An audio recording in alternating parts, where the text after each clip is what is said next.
وعلى آلك وصحابك یا سیدی یا نور اللہ مولاي صل وسلم دائما ابدا على حبيبك خير الخلق كلهم منزه عن شريك في محاسنه فجوہر الحسن فیہ غیر منقسم یا اکرم الخلق مالی من الوذ بہ سواک عند حلول الحادث العمم ولن یذیک رسول اللہ جاہک بی اذا الکریم تجلی باسم منتقم محمد تاج رسول اللہ قاطبۃ محمد صادق الاقوال والکلم رب صل وسلم دائما ابدا علی حبیبک خیر الخلق کلہم۔ اللہ تبارک و تعالی جل جلالہ وعم نوالہ وعظم شانہ کی حمد و ثنا اور حضور سید المرسلین خاتم النبیین امام الانبیاء حضرت محمد مصطفیٰ احمد مجتبیٰ صلی اللہ تعالی علیہ وآلہ وبارک وسلم کے دربار گہربار میں ہدیہ درود و سلام بصد ادب و احترام عرض کرنے کے بعد معزز محتشم حاضرین و سامعین السلام علیکم ورحمۃ اللہ وبرکاتہ۔ اللہ تعالیٰ کے فضل اور توفیق سے اور اس کے پیارے حبیب صلی اللہ تعالیٰ علیہ وآلہ وسلم کی نگاہ رحمت اور شفقت کے طفیل ہم سب کو نماز جمعہ کی حاضری کی سعادت نصیب ہو رہی ہے۔ اللہ تعالیٰ ہم سب کی حاضری قبول فرمائے اور مجھے حق سچ بیان کر کے اس پہ عقیدہ رکھ کے عمل کی توفیق عطا فرمائے۔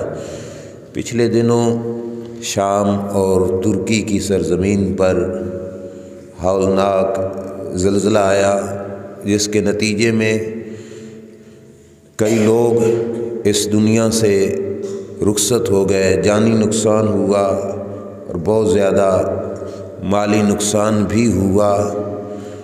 تو اس واسطے آج کے خطبہ جمعۃ المبارک کا عنوان یہ ہے کہ زلزلے کیوں آتے ہیں۔ اللہ تعالیٰ سچ حق بیان کر کے عمل کی توفیق عطا فرمائے۔ اس سوال کا جواب کہ زلزلے کیوں آتے ہیں، ہو سکتا ہے ہمارا یہ موضوع دو حصوں میں تقسیم ہو جائے۔ آج جو پہلا خطبہ جمعہ شریف ہے، آج کے خطبہ میں ہم قرآن سے پوچھیں گے، اللہ کی کتاب سے پوچھیں گے۔ اللہ ہمیں بتائے گا کہ زلزلے کیوں آتے ہیں۔ قرآن مجید کا جو بیان ہے، ظاہری بات ہے، وہ رب تعالیٰ کا فرمان ہے، اور قرآن مجید سے کسی سبق کو لینا وہ ایسے ہی ہے کہ رب ذوالجلال ہمیں بتا رہا ہے۔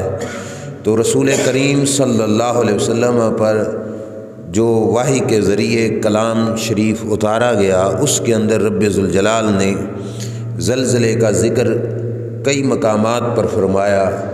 میں آپ کے سامنے ایک حصہ آج اس خطبہ میں قرآن مجید کی آیات سے تلاوت کروں گا کہ روئے زمین پر ایسی نوبت کس صورت کے اندر آتی ہے اور کب ایسی نوبت آتی ہے۔ اللہ کریم قرآن کے اندر پہلے نبیوں کی، پچھلے نبیوں کی زندگی کی جو تاریخ ہے، حالات ہیں، وہ بیان فرماتا ہے، قصے پہلے نبیوں کے بیان فرماتا ہے، اور خود فرماتا ہے کہ یہ قصے بطور کہانی کے نہیں سنائے جا رہے، قصے اس واسطے سنائے جا رہے ہیں کہ لوگ ان قصوں سے عبرت حاصل کریں، سبق حاصل کریں۔ آئیے ہم بھی قرآن مجید سے ایک قصہ پڑھتے ہیں جو اللہ کے نبی حضرت شعیب علیہ السلام کا ہے۔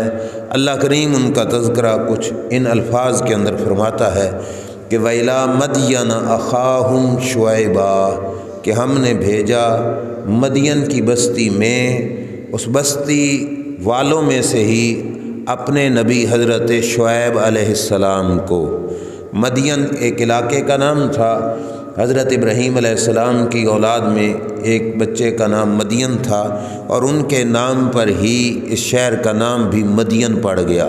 اس مدین کے علاقے میں جو لوگ تھے وہ آپ حضرت ابراہیم علیہ السلام کی اولاد میں سے ہی آ رہے تھے، لیکن نبوت اور نبی سے، اپنے رہنما سے دور ہونے کی وجہ سے جب ان کے اندر کچھ خرابیاں پیدا ہوئیں، عمل کے لحاظ سے بھی عقیدے کے لحاظ سے بھی، کچھ عمل خراب ہوئے، کچھ عقیدے خراب ہوئے، اللہ کریم نے ان کی بہتری کے لیے، ان کی بھلائی کی خاطر ان کی طرف اپنے نبی حضرت شعیب علیہ السلام کو مبعوث فرمایا۔ اب نبی کی ذمہ داری یہی ہوتی ہے کہ وہ اس علاقے میں جا کر علاقے والوں کے اندر جو کچھ برائی ہو رہی ہے، جو غلطی کوتاہی ہو رہی ہے، جو جرم سرزد ہو رہا ہے، اس جرم کو ختم کرتے ہیں۔ تو اللہ کے نبی نے وہاں پہ جا کے جو پہلی دعوت دی، وہ قرآن فرماتا ہے کیا کہا؟ قال یا قوم اعبدوا اللہ ما لکم من الہ غیرہ۔ آپ نے فرمایا میری قوم صرف اللہ کی عبادت کرو۔ کیوں؟ اللہ کے سوا کوئی بھی ایسا نہیں ہے جو عبادت کا مستحق ہو، لائق ہو۔ سجدہ اور عبادت کا حقدار ہے تو فقط ایک ذات ہے جسے رب ذوالجلال کہا جاتا ہے۔ تو حضرت شعیب علیہ السلام نے اپنی قوم کو بڑے واضح انداز کے اندر تبلیغ کرتے ہوئے کہا کہ اے میری قوم اللہ کی عبادت کرو، اللہ کے ماں سوا تمہارا کوئی بھی معبود نہیں۔ قد جاءتکم بینۃ من ربکم، اور میں تمہارے پاس اللہ کی طرف سے واضح روشن دلیل لے کر آیا ہوں، اور یہ پیغام خدا ہے کہ اللہ کے سوا کسی اور کی عبادت نہ کرو۔ پوجنا ہے، سر جھکانا ہے، ماتھا ٹیکنا ہے، عبادت کرنی ہے تو وہ ذات فقط اللہ تبارک و تعالیٰ کی ہے، اسی ذات کی عبادت کرو۔ آگے حضرت شعیب علیہ السلام نے فرمایا فَأَوْفُوا الْكَيْلَ وَالْمِيزَانَ، ناپ اور تول کو پورا کرو۔ وَلَا تَبْخَسُوا النَّاسَ أَشْيَاءَهُمْ، لوگوں کے سامان کم کر کے نہ دو، پورا پورا ان کو دو۔ حضرت شعیب علیہ السلام نے اپنی تبلیغ میں یہ دو چیزیں بیان فرمائی۔ اب بڑی توجہ سے اس بات پر آپ نے غور کرنا ہے کہ شعیب علیہ السلام کا لقب صف انبیاء میں خطیب الانبیاء تھا، چونکہ آپ بڑی گفتگو واضح انداز میں کر لیتے تھے تو آپ کو نبیوں میں سے خطیب کا لقب حضرت شعیب علیہ السلام کو دیا گیا۔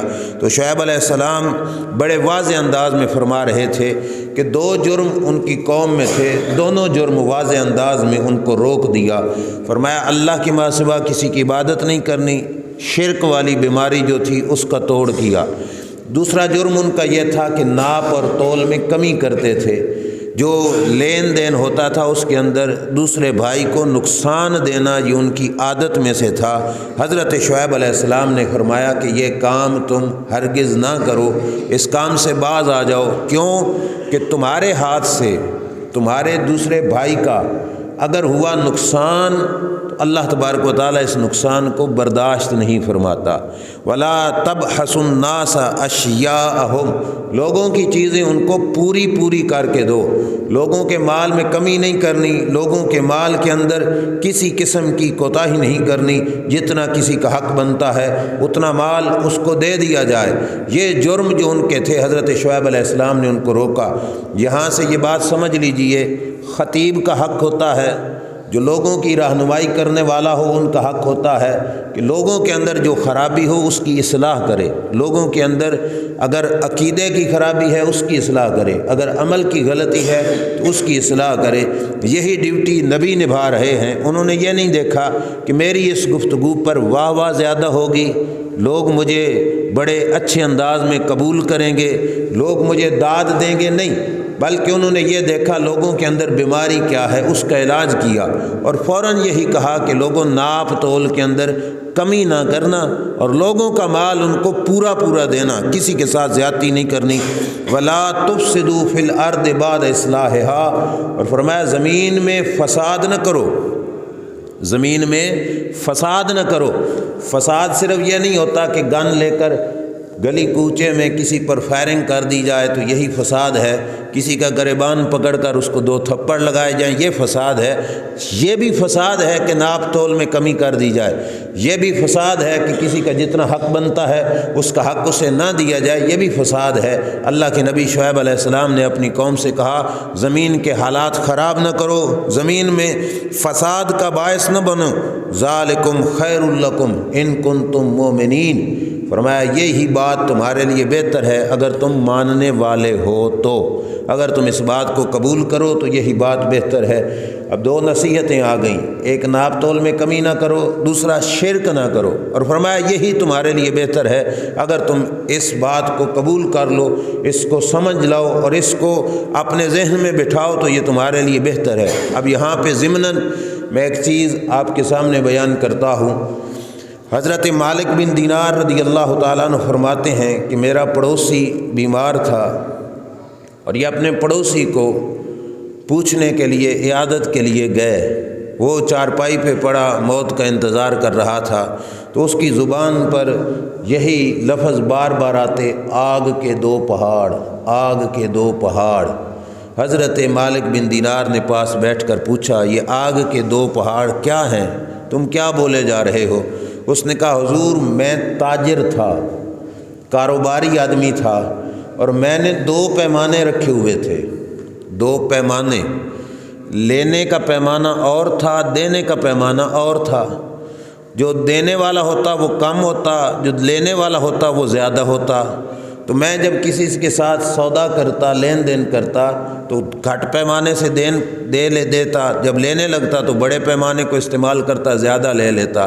کہا آج میری موت کا وقت قریب ہے تو میں ان پیمانوں کو آگ کی شکل میں دیکھ رہا ہوں اور وہ آگ کے پہاڑ بن کر میرے سامنے ہیں۔ حضرت مالک بن دینار اٹھے اور سوچا کہ اس کو اس سے بچایا جائے، تو وہ 2 پیمانے اٹھا کر مالک بن دینار توڑنے لگے تو اب اس کی چیخیں نکلیں۔ حضرت مالک بن دینار نے کہا کیا ہے؟ فرمایا جب تم ان پیمانوں کو توڑتے ہو تو میری تکلیف میں اضافہ ہو جاتا ہے۔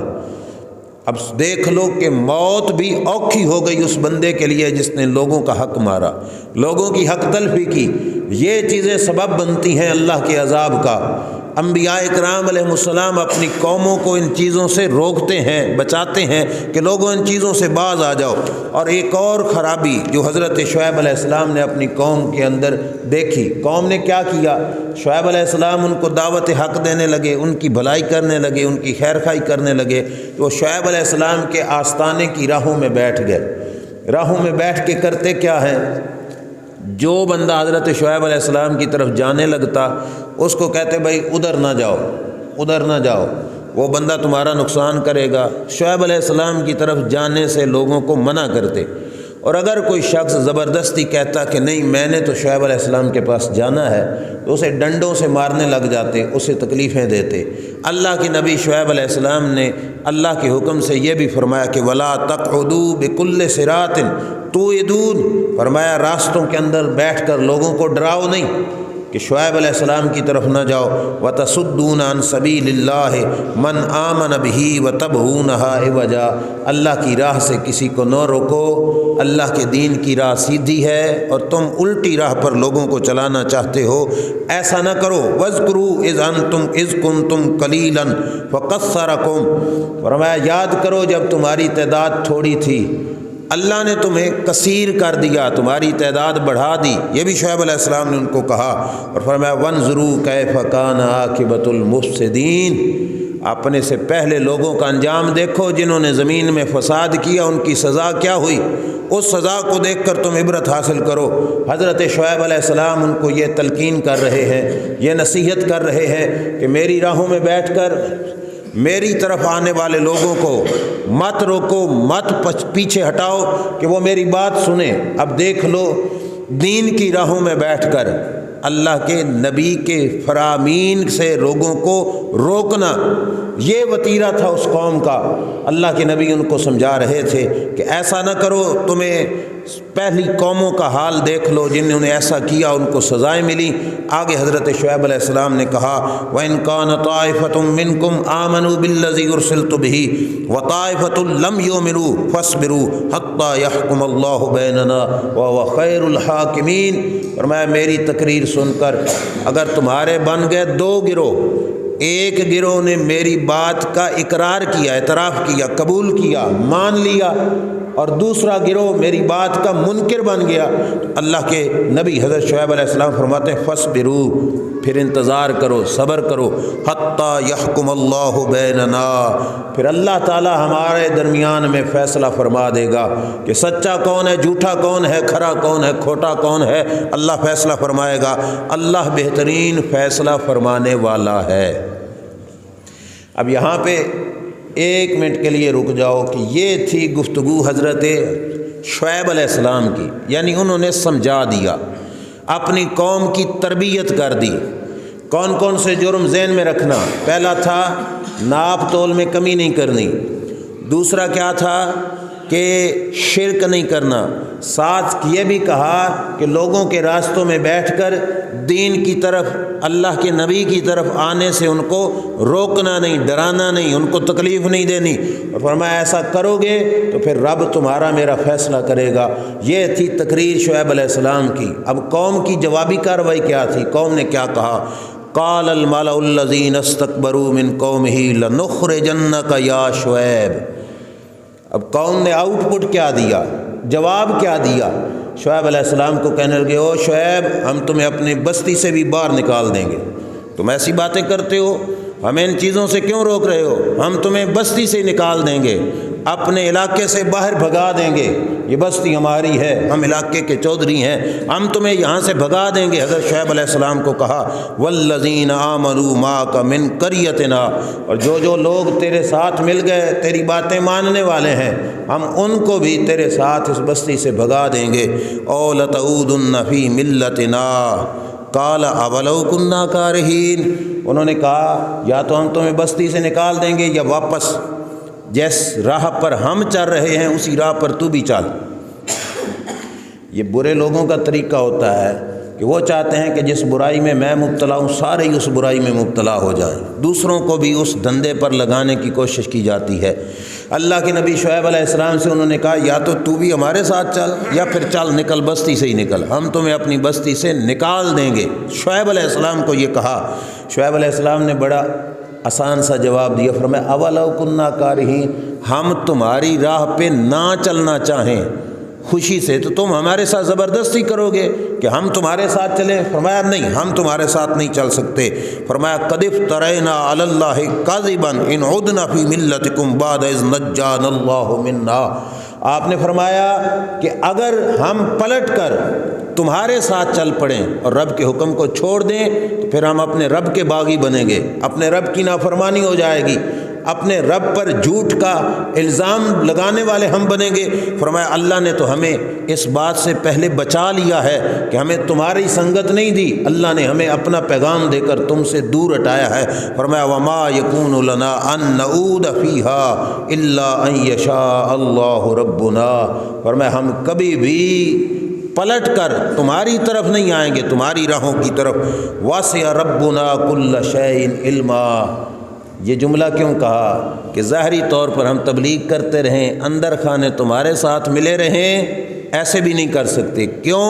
فرمایا ہمارے رب کو ہر چیز کا علم ہے، رب دلوں کے بھید جانتا ہے، رب باخبر ہے اس بات سے کہ یہ لوگ زبانی کچھ کہہ رہے ہیں اور دل سے اندر سے ان کا عمل کچھ اور ہے۔ فرمایا ہم ایسے بھی نہیں کر سکتے کہ ہم اندر خانے سے تمہارے ساتھ مل جائیں اور ظاہری طور پر یہ تقریریں کرتے رہیں، نہیں۔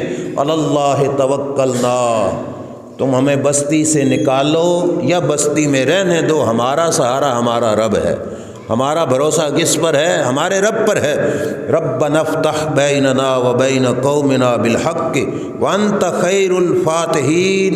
شعیب علیہ السلام نے دعا کر دی، یا اللہ میری اور میری قوم کا جلدی جلدی فیصلہ فرما، یا اللہ ان کو پتہ چل جائے سچا کون ہے، ان کو پتہ چل جائے جھوٹا کون ہے، یا اللہ میری قوم کا جلدی جلدی فیصلہ فرما۔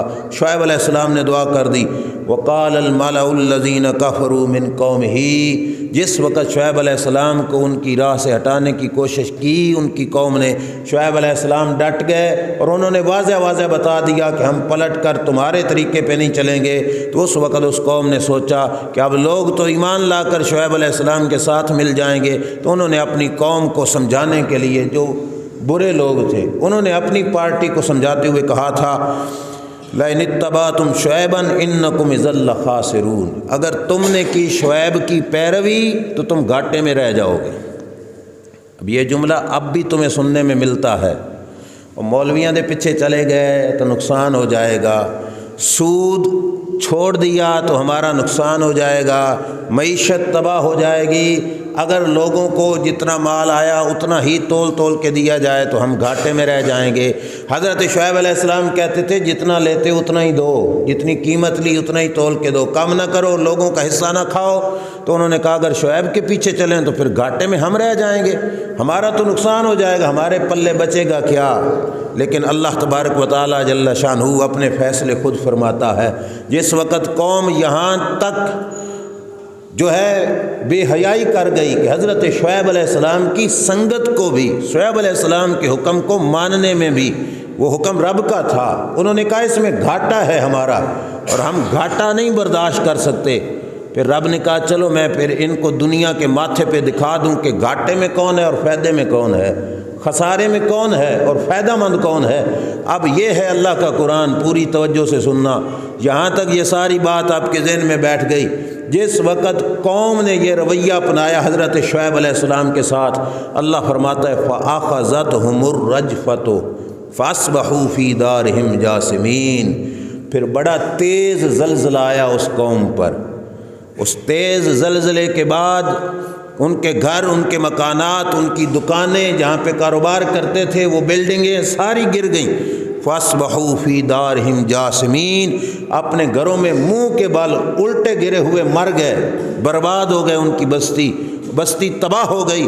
اللہ تبارک و تعالیٰ فرماتے ہیں کون سے لوگ تھے؟ الذین کذبوا شعیبا کأن لم یغنوا فیہا، جو میرے نبی شعیب علیہ السلام کو جھٹلاتے تھے، فرمایا ان کی بستی کو میں نے یوں مٹایا، اب کوئی جا کے دیکھتا تو یوں لگتا جیسے یہاں پہ کوئی رہتا ہی نہیں تھا۔ اس قدر وہ بستی برباد ہو گئی جو حضرت شعیب علیہ السلام کے سامنے کھڑے ہوئے۔ اب اللہ تعالیٰ کے الفاظ جملہ سننا، فرماتا ہے الذین کذبوا شعیبا کانوا هم الخاسرین، فرمایا پہلے وہ یہ کہتے تھے کہ شعیب علیہ السلام کے ساتھ ملو گے تو خسارہ ہے، اب رب نے دکھا دیا شعیب سے دور ہٹنے میں خسارہ ہے۔ جو دور ہٹے وہ برباد ہو گئے، وہ زلزلے کی تباہی میں آ گئے، وہ لوگ، ان کے مال، ان کی دکانیں، ان کی جائیدادیں، ان کے بزنس، وہ سارے کے سارے برباد ہو گئے۔ رب نے دکھایا نبی سے دور رہنے میں فائدہ نہیں، نبی کی سنگت میں رل جانے کا فائدہ ہوتا ہے، نبی کی بات کا انکار کرنے میں فائدہ نہیں، نبی کی بات کو مان لینے میں فائدہ ہوتا ہے۔ اور مت یہ سمجھنا کہ اللہ کے نبی جو کچھ کہتے ہیں وہ تمہارے گھاٹے کا کہتے ہیں، نہیں، اللہ کے نبی جو کچھ بھی کہتے ہیں اس میں تمہارا فائدہ ہوتا ہے۔ اب ذرا قرآن کی بولی میں سمجھو کہ زلزلہ کب آیا؟ جس وقت قوم نے ناپ تول میں کمی کی، جس وقت قوم نے نبی کی راہ روکی، جس وقت قوم اللہ کے نبی کی دشمن بن گئی، اس وقت رب نے زلزلہ بھیج کر ان کو دکھایا کہ گھاٹے اور خسارے میں کون ہے اور فائدے میں کون ہے۔ اللہ یہ باتیں ہم سے کہتا ہے اس واسطے کہ ہم اپنے گریبان میں جھانکیں۔ آج ناپ تول میں کمی کہاں پہ نہیں ہو رہی؟ سر عام دیکھ لو، بالکل قریب کے دور میں 30 روپے پیٹرول کے مہنگا ہونے کی خبر آئی تو پمپ والوں نے پیٹرول بھی بند کر دیا۔ کروڑوں، لاکھوں، کروڑوں کمانے والے 30 روپے کے پیچھے کیسے مر رہے تھے؟ صرف اپنی قوم کو ذلیل کرنے کا سوچا، پھر آنکھوں سامنے ترکی اور شام کی بربادی دیکھی، ہم ذرہ برابر بھی ٹس سے مس نہیں ہوئے، ہمارے اوپر کانوں پہ جوں تک بھی نہیں رینگی کہ ہم اپنے ساتھ کیا کچھ کر رہے ہیں۔ اور یاد رکھنا جس وقت رب کا عذاب آتا ہے تو پھر صرف برے نہیں، اس کے اندر نیکوکار بھی رگڑے جاتے ہیں۔ وجہ یہ ہوتی ہے کہ نیکوکار کا جرم یہ ہوتا ہے کہ اس نے بدکار کو روکا نہیں کہ تم ایسا کیوں کر رہا ہے۔ اب مالکان کی روش تو اور ہے، جو ملازمین ہیں وہ بھی صرف اپنی تنخواہ کی خاطر ان دندوں میں مصروف ہیں، لوگوں کے ساتھ ظلم زیادتی کے اندر۔ اور پھر یہ تو روکنے والی بات، ذرا استعمال کر کے دیکھ لو، دکان سے چیز خرید کے لے آؤ، وہاں سے 1000 گرام خریدو، گھر آ کے تولو تو 900 گرام نکلے گی، لکھا ہوا گا اوپر کہ 1 kg، گھر آ کے تولو تو 900 گرام یا 950 گرام نکلے گی۔ کیوں 50 گرام کھائے جا رہے ہیں؟ اگر بات کرو تو کہتے کی چھٹاکی نہ لوندا کی، اور کچھ نہیں ہوتا، یہ ہوتا ہے کہ رب کا عذاب آتا ہے۔ 50 گرام کے پیچھے یا 100 گرام کے پیچھے کوئی مر نہیں جاتا، لیکن یہ اللہ کے عذاب کو دعوت دینے کے مترادف ہوتا ہے۔ کیوں پیمانے کم ہو گئے؟ ڈلوا لو تیل، واپس آ کے چیک کرو، پیسے 1000 روپے دیا لیکن تیل 1000 کا نہیں نکلے گا، تھوڑا نکلے گا۔ کیوں؟ پیمانے خراب ہو گئے، غلط ہو گئے۔ پیمانے ہم نے اپنے ہاتھوں میں رکھے، ایمان کے ہاتھوں میں نہیں دیے۔ اگر ایمان سلامت ہوتا اور رب کا خوف ہوتا تو کبھی کسی کا نقصان نہ کیا جاتا، کسی کے ساتھ گھاٹا نہ کیا جاتا۔ شاپر بلیک استعمال کر کے کسی سے لیا کچھ دیا کچھ، کھرے پیسے لیے اور ان کو سامان 2 نمبر دیا۔ کیوں؟ حدیث سنو، میرے نبی علیہ الصلوۃ والسلام بازار میں تشریف لے کے گئے، اناج بیچا جا رہا تھا، گندم، تاجر ڈھیر لگا کے گندم کو بیچ رہا تھا۔ اللہ کے نبی نے گندم کے ڈھیر میں یوں ہاتھ ڈالا، سرکار نے اندر ہاتھ ڈالا تو اندر والی گندم نمی والی تھی، اوپر والے دانے خشک تھے۔ سرکار نے فرمایا یہ تو کیا کر رہا ہے؟ خشک دکھا کر لوگوں کو نمی والی گندم دے رہا ہے۔ اس نے کہا حضور اکٹھی تو بڑی ہے۔ فرمایا خبردار، اے سامنے رکھ نمی والی، تاکہ لوگوں کو پتہ چلے کہ یہ خشک ہے، یہ نمی والی ہے۔ خشک کا اپنا ریٹ ہوگا، نمی والی کا اپنا ریٹ ہوگا۔ آج دیکھ لو بازار کی ریڑیاں، میں کسی اور پہ نہیں، ہم اپنے آپ پہ دیکھ لو کہ سامنے جو لگا ہوتا ہے وہ کچھ اور ہوتا ہے، جو پیچھے پڑا ہوا ہوتا ہے وہ کچھ اور ہوتا ہے۔ 1-2 مالٹے، پیاز، آلو، ان سے اتنا نقصان ٹھیک ہے نہیں ہو جاتا، لیکن بڑا نقصان یہ ہوتا ہے کہ اللہ کا عذاب آتا ہے۔ یہ اللہ کے عذاب کا ہی نتیجہ ہے۔ عذاب کی مختلف شکلیں ہوتی ہیں، وہ زلزلے میں برباد ہو گئے، ہم مہنگائی کی چکی میں پس رہے ہیں، ہمارے اوپر یہ عذاب اس شکل کے اندر آیا ہوا ہے۔ ہم ہر بندہ اس دھندے کو دوسرے کے سر پہ ڈالتا ہے کہ فلاں مجرم ہے، فلاں مجرم ہے، فلاں مجرم ہے۔ ہم سارے مجرم ہیں اس وجہ سے کہ ہم نے اپنے ہاتھوں سے، جس کے پاس جتنا اختیار ہے اتنا وہ کرپٹ ہے، جس کے پاس بڑے اختیارات ہیں وہ بڑی بڑی کرپشن کرتے ہیں، جس کے پاس تھوڑا ہے وہ تھوڑی تھوڑی کرپشن کرتے ہیں۔ اگر ہم مزدور لوگ ہیں تو ہم اپنی مزدوری کے اعتبار سے کرپشن کر رہے ہیں۔ اس واسطے اللہ تعالیٰ نے قرآن کے اندر بتا دیا کہ زلزلہ اس وقت آتا ہے جب لوگوں کا حق کھایا جا رہا ہو، کسی کے اوپر ظلم کیا جا رہا ہو، کسی کا مال اسے پورا نہیں دیا جائے گا تو رب کی زمین پھر اپنی جگہ پہ نہیں ٹھہرے گی، اللہ کی زمین کانپنے لگ جائے۔ اور اس کانپنے کو دیکھ کر عبرت سبق حاصل کرنا چاہیے کہ ہم کس روش پر چل رہے ہیں۔ اور جرم کیا تھا شعیب علیہ السلام کی قوم کا؟ نبی کی راہ سے لوگوں کو روکنا، اور جو زبردستی جانے لگتا اس کو ڈنڈے مارتے تھے۔ یہ حالات بھی آپ نے دیکھے ہوں گے کہ مسجدوں کے دروازے پہ بیٹھ کر مسجد میں آنے سے لوگوں کو روکا گیا، کبھی کوئی بہانہ، کبھی کوئی بہانہ، کبھی کوئی بہانہ۔ ہم سب کچھ سمجھتے ہیں، مانتے ہیں، لیکن یہ بتاؤ اللہ کا گھر بیماریوں کا گڑھ ہو سکتا ہے؟ نہیں ہو سکتا۔ یہاں سے بیماریاں ختم ہوتی ہیں، بنتی نہیں ہے۔ اللہ کے گھروں سے لوگوں کو روکا گیا، سپیکر اتارے گئے کہ ایک ایک سپیکر پہ اذان ہوگی، اوپر والے سپیکر پہ اذان نہیں ہوگی۔ کرکٹ کے میچ کی خاطر مسجدوں کو تالے لگائے گئے، اس قدر ظلم ہوا، پھر کیوں نہ اللہ کا عذاب آئے؟ رب پہلے بتا رہا ہے قرآن مجید کے اندر کہ جب یہ جرم ہوں گے تو اس وقت اللہ تبارک و تعالی عذاب نازل فرمائے گا۔ اور جوابی کارروائی کیا ہوتی ہے؟ وہی جو شعیب علیہ السلام کی قوم کی ہوئی، جس نے حق کہا، جس نے کوئی سیدھی بات کہی، اسے کہا چل نکل۔ وہ سننا بھی ہمیں برداشت نہیں ہوتا۔ جیسے شعیب علیہ السلام کی قوم نے کہا تھا لَنُخْرِجَنَّكَ یا شعیب، اے شعیب ہم تمہیں بستی سے نکال دیں گے۔ ہم بھی کہتے ہیں ہم مولوی صاحب کو بھگا دیں گے۔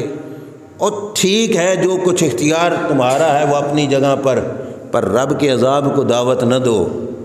اپنے خیر خواہ اور اپنے دشمن کو پہچانو، جس نے خیر کی تلقین کی اسے دشمن نہ سمجھنا، اور جس بندے نے اپنے خیر خواہ کو اپنا دشمن سمجھا وہ کبھی زندگی میں کامیاب نہیں ہو سکتا۔ کامیاب وہی ہوگا جس کو پتہ چلے کہ میرا دشمن کون ہے، میرا سجن کون ہے، میری خیر خواہی کون کر رہا ہے۔ اللہ فرماتا ہے شعیب علیہ السلام کی قوم پہ آیا زلزلہ، گھروں کے اندر اوندے منہ پڑے تھے اور برباد ہو گئے۔ آگے سنو، فتولی عنہم، شعیب علیہ السلام پاس سے گزرے، اللہ کے نبی نے منہ بھی موڑ لیا ان سے، جن پہ عذاب آیا اللہ کے نبی نے ان سے منہ موڑ لیا، اور منہ موڑ کے کیا کہا، یا قوم لقد ابلغتکم رسالات ربی، میری قوم جو رب کا حکم تھا وہ تو میں نے تم تک پورا پہنچا دیا تھا، ونصحت لکم، میں نے تمہاری خیر خواہی کر دی تھی، فکیف آسیٰ علی قوم کافرین، اب میں تمہارے مرنے پر افسوس کیسے کروں۔ افسوس تو تب ہوتا کہ جب تمہیں کوئی سمجھاتا نہ اور تم مارے جاتے، تمہیں سمجھایا گیا، تمہاری خیر خواہی کی گئی، تمہیں حق کی راہ دکھائی گئی، تم پھر بھی نہیں سمجھے۔ فرمایا کیف آسیٰ علی قوم کافرین، فرمایا منکروں کے مر جانے پر میں کیسے غم کروں، کیسے افسوس کروں۔ فرمایا نہیں، میں غم نہیں کرتا کہ یہ لوگ اللہ کے باغی بنے، انہوں نے اللہ کے حکم سے نافرمانی کی، عدول کیا۔ فرمایا ان قوموں کا عذاب دیکھ کر حضرت شعیب علیہ السلام نے کہا میں تمہارے مرنے پر افسوس نہیں کرتا۔ کیوں؟ کیونکہ جس نے اپنی زندگی سے خود دشمنی کی ہو اس کے پھر مرنے کا کوئی افسوس کرے بھی تو کیا فائدہ۔ جس نے اپنے آپ کو جینے کی کو جلانے کی کوشش ہی نہ کی ہو اس کے مر جانے پہ افسوس کرنے کا فائدہ ہی کیا۔ ہماری زندگیاں اسی روش پر چل پڑیں کہ ہم نے اپنے آپ کو جینے ہی نہیں دیا، ہم نے اپنے آپ کو بربادی کے جو ہے گڑھے پر خود لا کے کھڑا کیا اور خود برباد ہوئے۔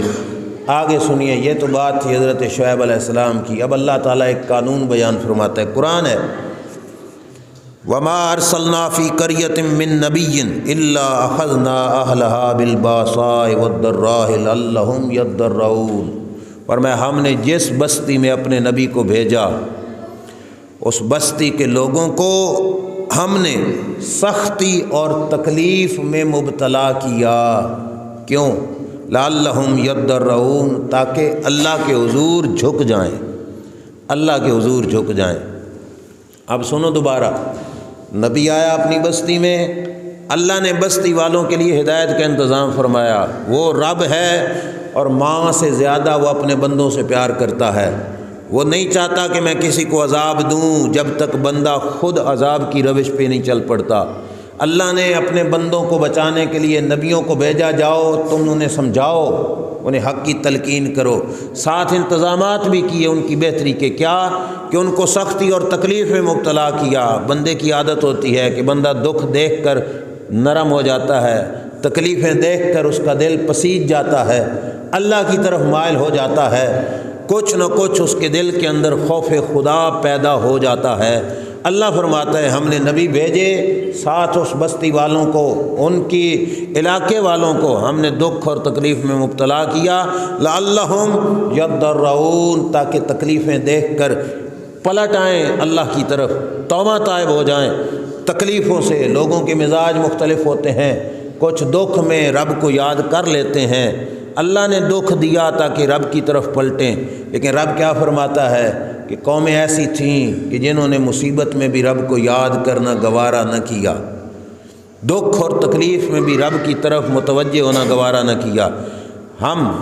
میں معذرت کے ساتھ کچھ سال پیچھے چلے جائیں، ہمارے بڑوں کے مزاج یہی ہوتے تھے، گھر میں کوئی خدا نخواستہ پریشانی ہوتی، مصلی ڈال کر نفل پڑھ کے اللہ کے حضور دعا کی جاتی کہ یا اللہ اس مصیبت سے نجات دے، یا اپنے شیخ اپنے مرشد کے پاس جا کے کوئی وظیفہ پوچھا جاتا، جو بتایا جاتا، گھر میں تلاوت قرآن شروع ہو جاتی، تسبیح پہ ورد شروع ہو جاتا، رب رب کرنی شروع ہو جاتی، یہ طریقہ کار تھا۔ لیکن اب افسوس کہ ہماری روش اس سے بھی بدل چکی، اب ہم مصیبت کے وقت بھی اللہ کو یاد نہیں کرتے، معاذ اللہ۔ اور یہ میں اپنی طرف سے نہیں کہہ رہا، حکیم الامت سید اکبر الہٰبادی جس نے اپنا کلام لکھا پورا، اکبر الہٰبادی، اکبر حسین الہٰبادی، اس کی کلام کے اندر، یہ اسکول کی کتابوں میں جب ہم پڑھتے تھے تو یہ سبق بھی ہوتا تھا، سید اکبر حسین الہٰبادی، اس کا ایک شعر مجھے یاد ہے، وہ کہتا تھا کہ مصیبت میں بھی اب یاد خدا آتی نہیں ان کو، دعا منہ سے نہ نکلی جیب سے عرضیاں نکلیں، روپے سے سمجھا کہ میرے پاس روپیہ ہے میرا کام چل جائے گا، دعا کی کیا ضرورت، لیکن یاد رکھنا جہاں پہ روپیہ ناکام ہو جاتا ہے وہاں پہ مومن کی دعا کامیاب ہوتی ہے۔ دعا کو ہلکا نہ سمجھنا، یہ رب کی طرف سے بندہ مومن کو دیا گیا ایک ہتھیار ہے، بڑی طاقت ہوتی ہے دعا کی، بڑی پاور ہوتی ہے دعا کی۔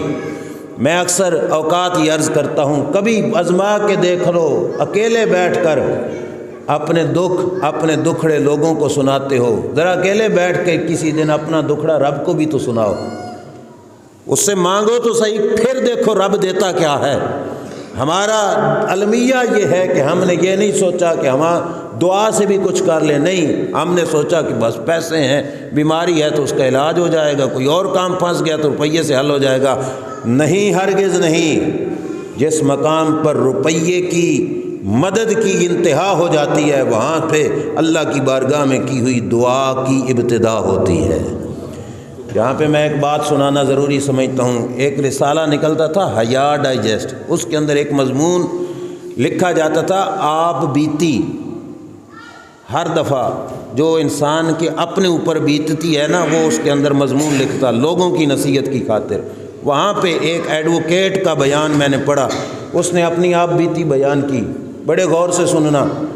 ایڈوکیٹ کہتا ہے ایک خاتون تھی بیوہ اور اس کا بچہ تھا نوجوان، دشمنوں نے اس کے بچے کو مار دیا، بچہ اس کا مارا گیا، اس بیوہ خاتون نے FIR کٹوائی اپنے بچے کے قتل کا بدلہ لینے کے لیے۔ وکیل صاحب، اسی وکیل صاحب کو اس نے اپنا وکیل بنایا اور اس کی فیس اپنے توفیق سے وہ ادا کرتی رہی کہ ہمارے دشمن کو سزا ہو جو قاتل ہے۔ نوبت یہاں تک آ گئی کہ بیوی کے پاس پیسے ختم ہو گئے، بیوہ بیوی کے پاس، اور ابھی کیس نہیں ختم ہوا تھا۔ یہ ایک اور المیہ ہے کہ ہمارے کیس لمبے ہو جاتے ہیں، اسلام کے نظام میں کیس کی طوالت نہیں ہے۔ آخر کار اس بیوی نے اپنے گھر کی جائیداد بیچنی شروع کر دی، اس کے دل میں تڑپ تھی کہ میں اپنے بچے کے قاتلوں سے نہ بدلہ لوں، جائیداد بک گئی، ابھی کیس ختم نہیں ہوا، بی بی باہر ادھر ادھر رہنے لگ گئی، اس کے پاس کچھ بھی نہیں بچا، اس نے زیورات بیچے، جس وقت کچھ نہیں بچا تاریخ آگے گئی تو اس بی بی نے آ کے وکیل صاحب سے کہا وکیل صاحب مہربانی آپ کی، میرا کیس لڑو۔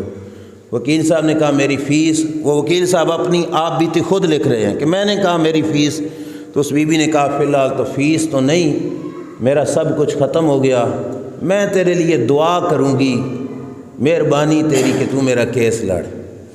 وکیل صاحب کہتے ہیں کہ میں نے ہنس کے کہا بی بی دعا سے کیا ہوتا ہے، یہاں تو سارا کام روپیے سے چلتا ہے، روپیہ ہے تو بتاؤ تیرا کیس لڑوں، نہیں تو خارج ہو جائے گا تیرے کیس، میں نہیں تیرے کیس کے پیچھے چلوں گا۔ بی بی نے کہا روپیہ تو ختم ہو گیا میرے پاس، اب میرے پاس کچھ نہیں، دعا کروں گی۔ اس نے کہا نہیں، پھر تیرا کیس نہیں لڑ، دعا سے کیا ہوتا ہے۔ وکیل صاحب خود لکھتے ہیں کہ میں نے انکار کر دیا، دعا سے کیا ہوتا ہے۔ وقت گزرتا گیا، بی بی پتہ نہیں کہاں گئی۔ وکیل صاحب کہتے ہیں میرا نوجوان بیٹا تھا، جس وقت اسکول سے کالج میں گیا تو اس نے بائک کا مطالبہ کیا، موٹر سائیکل کا۔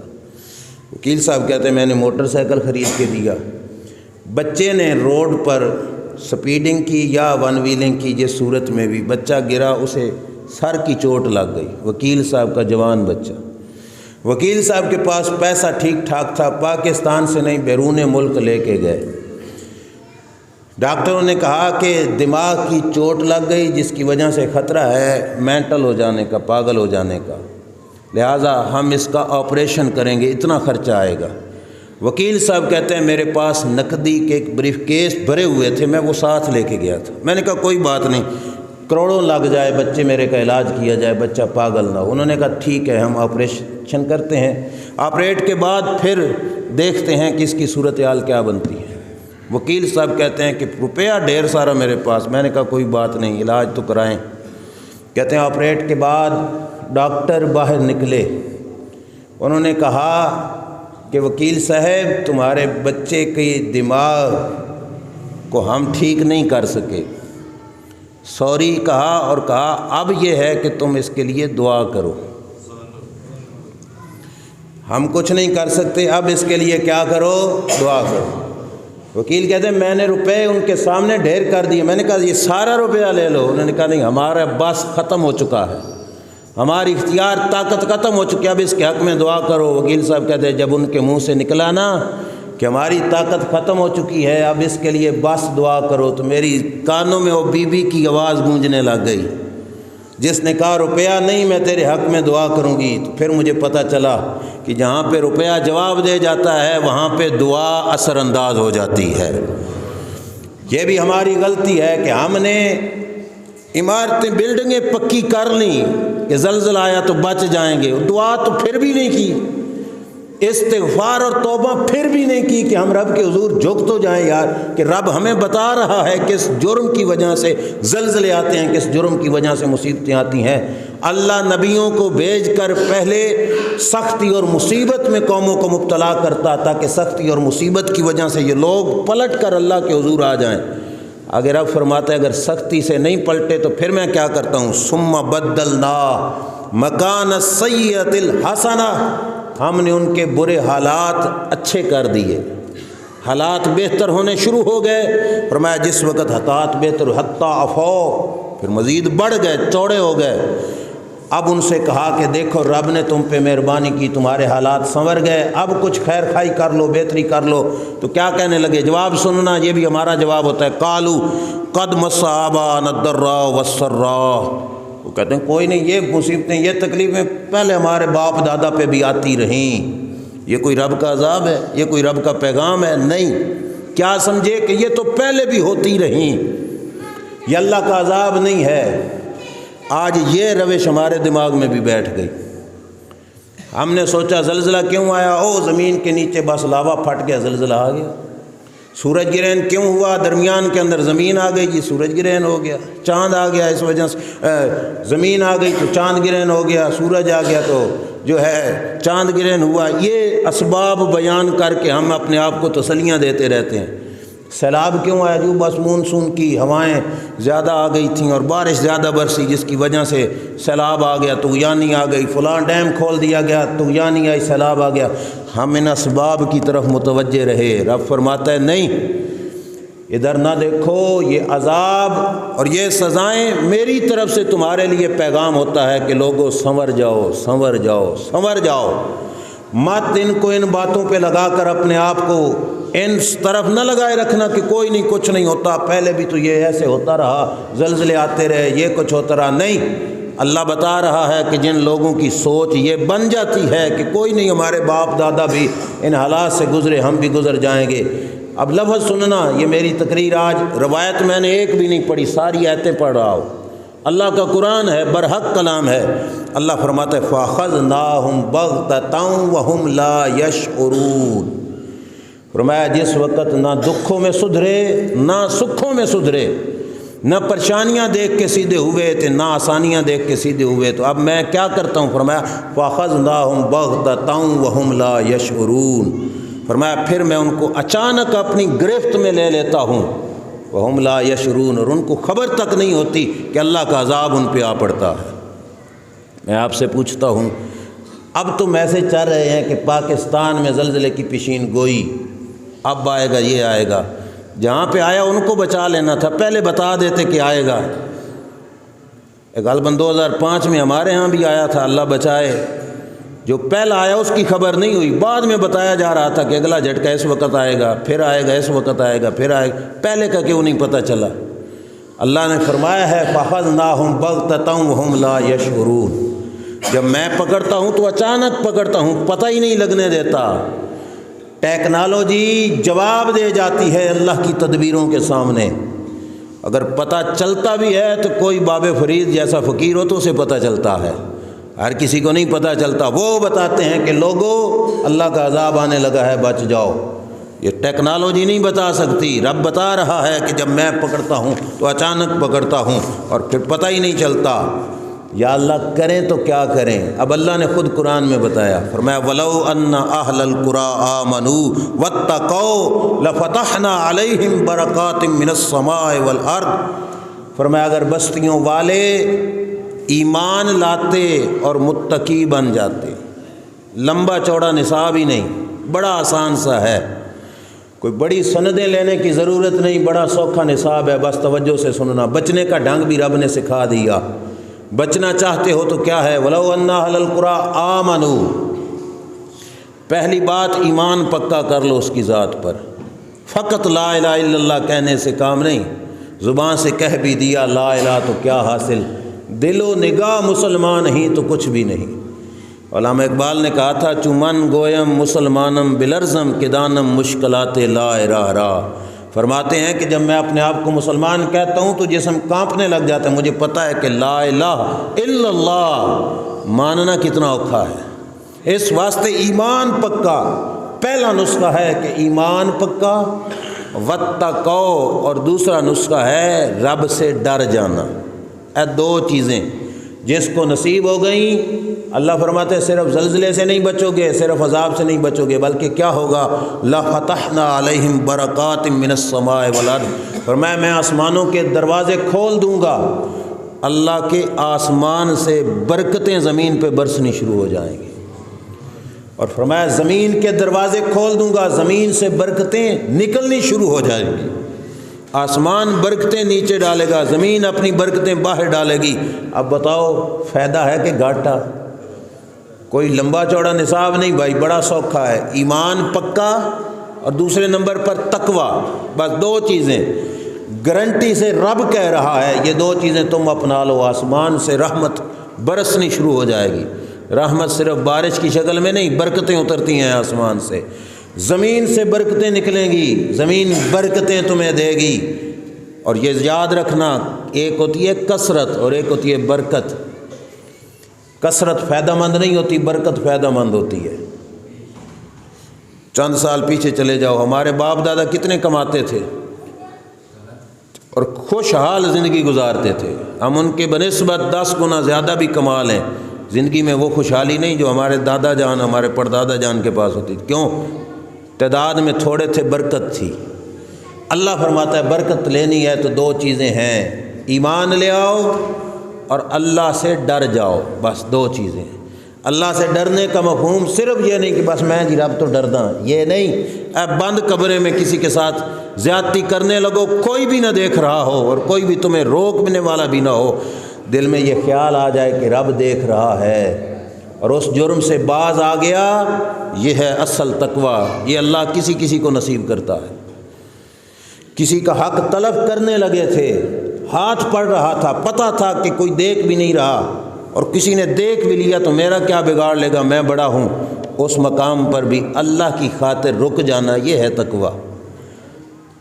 آنکھ کھلی تھی، دیکھ رہے تھے، منظر نگاہ کے سامنے موجود تھا، کسی نے روکنا بھی نہیں تھا، لیکن نگاہ جھک گئی فقط اس خاطر سے کہ مالک دیکھ رہا، یہ تقوی۔ جس بندے کو نصیب ہو جائے، اللہ فرماتے ہیں آسمان بھی برکتیں نچھاور کرے گا، زمین بھی اپنی برکتیں اگلے گی۔ اور یہ صرف قصہ کہانی نہیں، اللہ کا کلام ہے۔ جہان والوں نے دیکھا کہ وہ وقت جب حضرت عمر فاروق رضی اللہ تعالیٰ عنہ کا دور حکومت تھا، آسمان سے برکتیں اترتی تھیں اور زمین برکتیں لوگوں کو عطا کیا کرتی تھی۔ امام رازی نے لکھا زلزلہ آ گیا حضرت عمر کے دور میں۔ اب ایسے حاکم بھی گزرے کہ جن حاکموں کے پاس اتنی اتھارٹی ہے، آج کل تو اتھارٹی بس صرف بت ہیں سامنے بیٹھے ہوئے، جو کچھ کہا جائے جی، پیچھے سے فلاں IMF کا مسئلہ ہے، فلاں کا مسئلہ ہے، فلاں کا مسئلہ ہے، اور خبردار کسی کا مسئلہ نہیں، کائنات ساری کا حاکم رب ذوالجلال ہے۔ ہم مہنگائی کے پیچھے پیس رہے ہیں تو ہم آزاد کس بات کے ہیں؟ ہماری چیزوں پر آرڈر غیروں کے چلنے ہیں تو پھر ہم آزاد کس بات کے ہیں؟ آزادی اصل یہ تھی کہ حضرت عمر حاکم تھے، زمین پہ زلزلہ آیا، وقت کے حاکم نے اس مقام پر بھی عجز نہیں اختیار کیا، پاؤں اٹھایا، کھری زمین پہ ماری، اپنے پاؤں کی ایڑی زور سے مار کے کہا اسکنی یارد علامادل علیک، اوے زمین رک جا۔ عمر فاروق نے تجھ پہ عدل نہیں کیا؟ تو ہلتی کیوں ہے؟ اے حاکم تھے اصل۔ حضرت عمر کی زبان کا ایک جملہ امام راضی کہتے ہیں فلم یتزلزل بعد، وہ دن گیا آج کا آیا، مدینے کی زمین پہ کبھی زلزلہ نہیں آیا۔ زمین نے آرڈر مانا، اور کتنا مانا۔ ایک اور بات بھی سنو، ایک عورت سر پہ ٹین گھی کا اٹھا کے جا رہی ہے، غریب عورت ہے، ٹھڈا لگا، ٹین سر سے گر گیا، زمین پہ بہہ گیا، زمین اس کے گھی کو پی گئی۔ اب گرا ہوا گھی کیسے نکالے؟ کس کی طاقت ہے؟ رو رہی تھی، حضرت عمر پاس سے گزرے، کہا کیا ہوا؟ کہتی ہے میرا اتنا سرمایہ تھا، گھی تھا، میں اس کو بیچ کر گزارا کرتی تھی، وہ گر گیا ہے، اب میری زندگی، میرا وقت کیسے گزرے گا؟ حضرت عمر نے کہا کتنا تھا؟ کہا یہ ٹین بھرا ہوا تھا۔ زمین پہ ٹھوکر ماری، کہا زمین کسی کا حق کیوں کھاتی ہے؟ چل نکال باہر تیل۔ میں ذمہ داری سے عرض کر رہا ہوں، زمین نے پیا ہوا تیل باہر نکالنا شروع کر دیا۔ جو ٹین تیل کا زمین پی گئی تھی وہ باہر نکالا زمین نے۔ جب اس عورت کا ٹین بھر گیا تو حضرت عمر نے فرمایا چل لے چل اپنے گھر۔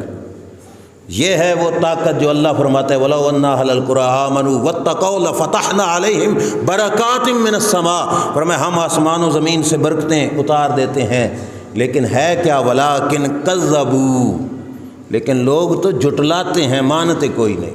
اب ہماری گفتگو کو سن کر کچھ ذہنوں میں یہ آ رہا ہوگا مولوی لگے ہی رہنے دینے، بس مت سمجھنا اس کو کہ صرف مولوی کی بات ہے، میں صرف قرآن پڑھ رہا ہوں۔ اللہ فرما رہا ہے کہ جس وقت لوگ جھٹلاتے ہیں فَأَخَذْنَاهُمْ بِمَا كَانُوا يَكْسِبُونَ، پھر ہم ان کے کیوں کی وجہ سے ان کو اپنی گرفت میں لے لیتے ہیں۔ أَفَأَمِنَ أَهْلُ الْقُرَىٰ أَن يَأْتِيَهُمْ بَأْسُنَا بَيَاتًا وَهُمْ نَائِمُونَ، اور میں کیا بستیوں والے اس بات کا خطرہ نہیں رکھتے کہ میرا عذاب ان پر اترے اس حال میں کہ وہ سوئے ہوئے ہوں؟ سوئے ہوئے آیا تھا نا وہاں پہ، اللہ نے قرآن میں فرمایا کہ کیا اس بات کا خطرہ نہیں کہ وہ سوئے ہوئے ہوں اور اللہ کا عذاب آ جائے سوئے ہوئوں پر؟ اس بات سے خوف نہیں کرتے۔ اور دوسری آیت سننا، فرمایا أَوَآمِنَ أَهْلُ الْقُرَىٰ أَن يَأْتِيَهُمْ بَأْسُنَا ضُحًى وَهُمْ يَلْعَبُونَ، فرمایا کیا اس بات کا خوف نہیں رکھتے کہ چاشت کے وقت ان پہ عذاب آ جائے اور وہ کھیل رہے ہوں؟ عذاب آ جائے 8-10 بجے اللہ فرما رہا ہے، اور وہ لوگ کھیل میں مصروف ہوں، اچانک اللہ کا عذاب آ جائے، کیا تمہیں اس سے ڈر نہیں لگتا؟ ہمیں تو ڈر لگتا ہے۔ رب کے سامنے ہم عاجز ہیں، ہم کچھ نہیں کر سکتے رب کے سامنے۔ اللہ سے ایک ہی حل ہے کہ ہم اللہ سے ہاتھ جوڑ کر معافی مانگ سکتے ہیں، کہ اللہ کے حضور معافی مانگیں۔ اللہ خود فرماتا ہے آمنوا مکر اللہ فلا یامن مکر اللہ الا القوم الخاسرون، فرمایا تم اللہ کی خفیہ تدبیر سے بے خوف ہو گئے۔ فرمایا جو رب سے بے خوف ہوتا ہے وہ گھاٹا پاتا ہے، وہ نقصان اٹھاتا ہے، وہ خسارہ پاتا ہے۔ اللہ سے بے خوف نہیں ہونا، رب سے ڈرتے رہنا ہے۔ اور قرآن میں رب کا وعدہ ہے کہ اللہ اس قوم کو عذاب نہیں دیتا جو رب سے استغفار کرتی رہے، اللہ سے معافی مانگتی رہے۔ میری آخری ریکویسٹ، آخری جملہ یہ ہے کہ اگر ہم نے بچنا ہے تو اپنے مالک کے حضور کثرت سے استغفار کریں۔ ہمارا کچھ نہیں جاتا، زبان پڑھتی رہے کہ اللہ سے استغفر اللہ استغفر اللہ۔ اللہ کے رسول ایک دن میں 70 بار استغفار کرتے تھے۔ وہ تو گناہوں سے معصوم ہیں، پھر بھی کرتے ہیں ہمیں سبق دینے کے لیے۔ ہم اپنی زندگی کا جائزہ لیں، ہم ایک دن میں کتنا پڑھتے ہیں؟ آج تک جو کچھ ہوا، جتنے بھائی سن رہے ہیں، جن تک میری آواز جا رہی ہے، جو گھر میں بیٹھے ہیں ان تک بھی پیغام پہنچانا۔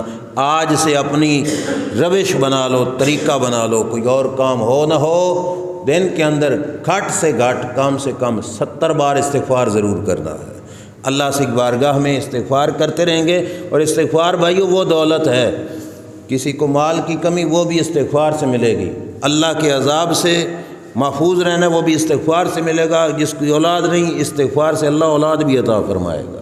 استغفار بڑی دولت ہے، کثرت کے ساتھ استغفار کرنا سیکھیے۔ اللہ تبارک و تعالی ہم سب کے گناہوں کو معاف فرمائے۔ اللہ کریم ہم سب کو اپنے